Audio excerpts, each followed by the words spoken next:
Hey guys, this is the Prelims Focus News discussion of 31st August 2017. Let's see the very first news. It is about Judicial Performance Index, which is being suggested by Niti Aayog. Alright, and this has especially been meant for lower courts. Alright, so why this has been meant for lower court? Let's see. Niti Aayog has suggested far-reaching reforms to expedite the judicial justice delivery system, particularly for the lower courts, where 3 crore cases are pending for years. This decision from Niti Aayog has come because around 3 crore cases are directly pending in the lower courts. That's why Niti Aayog wants to bring some index kind of thing so that the expedition of the pending cases can be expedited very fastly, right? And under this, what Niti Aayog suggested, let's see. Judicial Performance Index, it will help the High Courts and its Chief Justice to keep a track on the performance and process involvement at district court and subordinate levels for reducing delays, because it will be kind of automation and information and communication technology thing under which every data will be electronically feed, right? So it will be easier for the upper courts to keep a vigil of the lower courts, right? And because it is quietly alleged, many more times it is alleged that the lower courts are not performing to the extent they should perform, because see, in the case of Supreme Court or High Courts, we can keep a vigil on them because any verdict of them directly comes into the news, right? But the justice delivery by these lower courts are not scrutinized that properly. That's why this Judicial Performance Index has been brought about by the Niti Aayog, under which Niti Aayog wants to fix a time frame for different types of cases, and that time frame will not be mandatory because cases are of different types. So to deal with them, different time frame may be required. So, but there will be a fixing of time frame that lawyers and justice, the stakeholders, whosoever are related to that, they will be at least concerned that I have since that means overall the blueprint of the time frame is X month, so we have to continue that. We have to do away with that course, that verdict within that given time frame. So there will be sense of accountability in them, right? So that's why this Judicial Performance Index has been brought up by Niti Aayog. Next is about privacy safeguard can make Aadhaar a global model. See, it was news of Economic Times. So in the Economic Times, it was said that Aadhaar is a very good thing. In fact, it is a very good biometric biometric system which is being deployed by any government, and different other countries' government are also looking onto the model what India has adopted of this Aadhaar, and they are incorporating this Aadhaar model in their countries also, right? So if it is said, the context of the news was, if Aadhaar strengthens its data protection, means the only thing lacking in Aadhaar thing is the data protection. There is no assurance by the government whether the data is protected or not. So the article is telling, if that is getting strengthened, the data protection mechanism of Aadhaar gets strengthened, then it has a potential to become the example of the whole world. That's why Aadhaar is the world's largest unique individual database. These are kind of factual thing which you can incorporate in your mains answer also. And with 1 or 7 persons in the world, 1 in every 7 persons in the world enrolled in it, because our population is too huge, right? And many countries are closely following Aadhaar biometric standard that I've already discussed. Aadhaar is changing the way ordinary people interact, and because UIDAI is keeping private information safe with it, and citizens are also relying, just because this whole the data, biometric data of citizens are with the government, right? And one more fact was given, that Estonia and Austria, who are these two are the European countries, so they already have the unique identification system, and in fact in their unique identification system they provide more control to the individual, right? Their data protection mechanism is much more transparent than than our governments. So it is, in article it is being said that India must learn something from them also, right? Next is about Pragati, guys. It is a proactive governance and timely implementation. So let's see, it was in news. So let's see a bit about it. It is an information and communication technology based multimodal platform for proactive governance, because under it Prime Minister of India is directly under the, directly taking the video conferencing with the central and state level officials and taking the full information from them that what are the problems been occurring under their jurisdiction in the ground level, right? And if PM thinks that some sort of things must be taken very seriously and must be implemented fast, so he will implement that thing very fastly, right, under this Pragati proactive governance scheme. So few more description about it is a unique combination in the direction of cooperative federalism, because the PM is directly interacting with the central and state level officials, and it will address the common man grievances and blah blah blah. Okay, yeah, it is true, I've already discussed it, right? Okay, next thing was about pagodas, because Union Cabinet, which is headed by the Prime Minister, has recently approved a memorandum of understanding with Myanmar government for the conservation of earthquake damaged pagodas at Bagan, which is in Myanmar, right? So what is this pagoda? You can see here, it is kind of tower with multiple eaves, right? And it is mostly pagodas were built in to have a religious function, mostly common to Buddhism religion. Right, so you can very well guess out that which are the countries that might have pagodas. Those are written here also, that Nepal, India, China, Japan, Korea, Vietnam, Burma, Sri Lanka, because they are some sort of Buddhist influenced countries. So you can you can see pagodas over in these countries, right? So that's why this pagodas was in news, and I thought of mentioning it. Next is about Swachhata Pakwada, guys. This is very very important. I'll tell you why.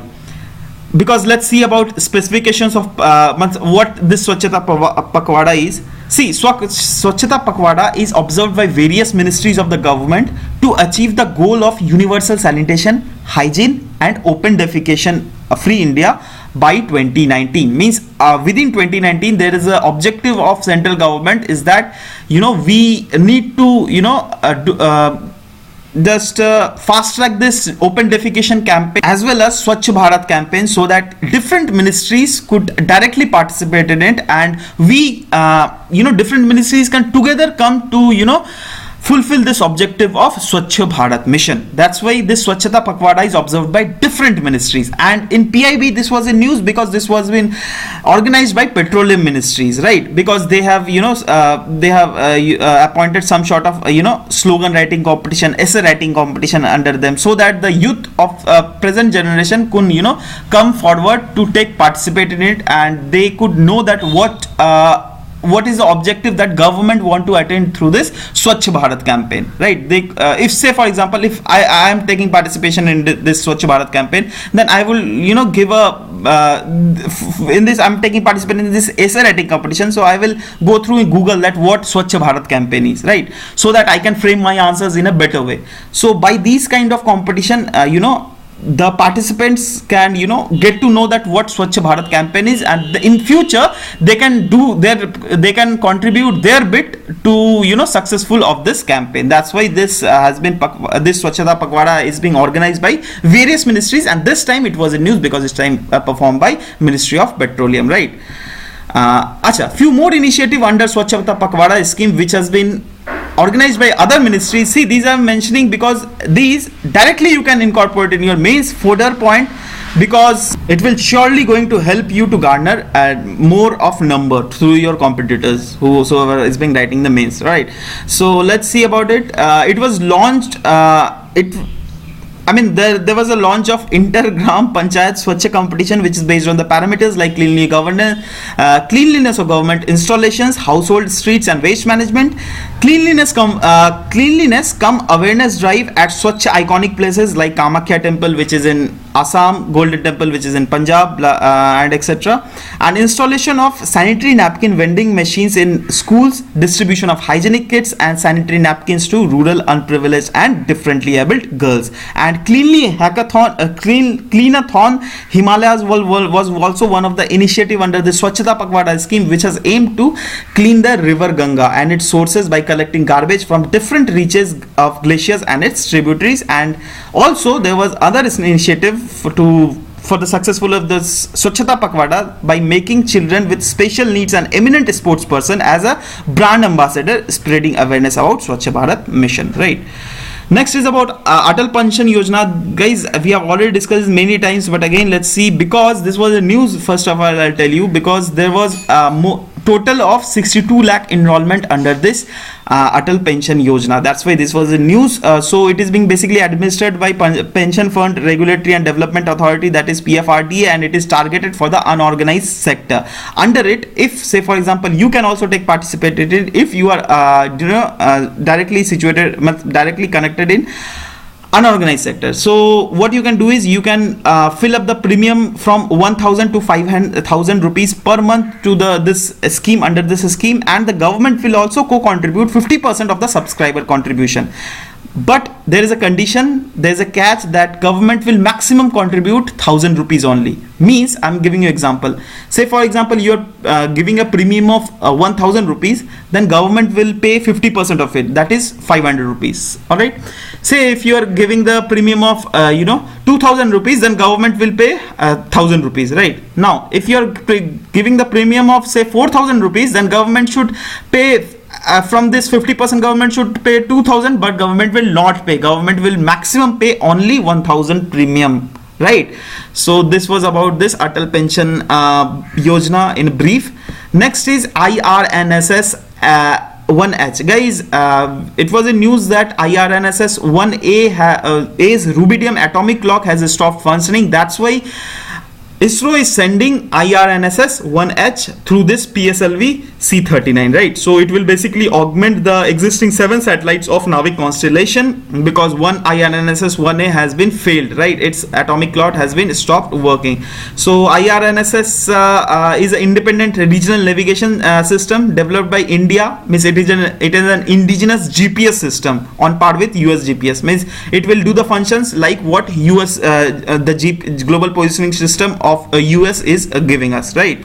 And the system that offers services, I mean different more services are provided by this Navik constellation, that is terrestrial and marine navigation, disaster management, vehicle trafficking, fleet management, navigation for hikers and travelers, and visual and voice navigations for drivers, right? So this was about this IRNSS 1H.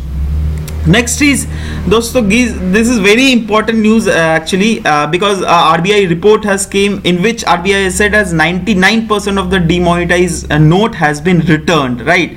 And that's why the government has also changed its tone, and government now is telling that the confiscation of money was not the objective of demonetization. We just did the demonetization to compel the people to deposit even the black money. Means they government is telling that we had compelled the people to deposit their black money into the formal economy, right? So that was the, government is keeping their government is keeping their stand by telling this. And government is also told that there is high growth in income tax return, because many of the new taxpayers has been included. Around more than 5 lakh taxpayers has been directly included in it, and it is a robust GST inflow has also occurred, because the first report of the GST inflow has shown a very huge incoming of money under the government exchequer. So these are two sort of positive indications and they are government is crediting this as a effect of somewhere demonetization. All right. And there is a short-term negative impact on economy. Means government is telling that okay, we agree that there is short-term negative impact on economy, but there is long-term positive impact on the fundamentals of our Indian economy. So overall this demonetization has proved beneficial for our country's economy, right? Alright, so guys, this was about the today's news. Today's news is over as of now. We'll just be back in next video. Till then, bye bye, take care, and thank you for listening to me, guys. Thank you very much.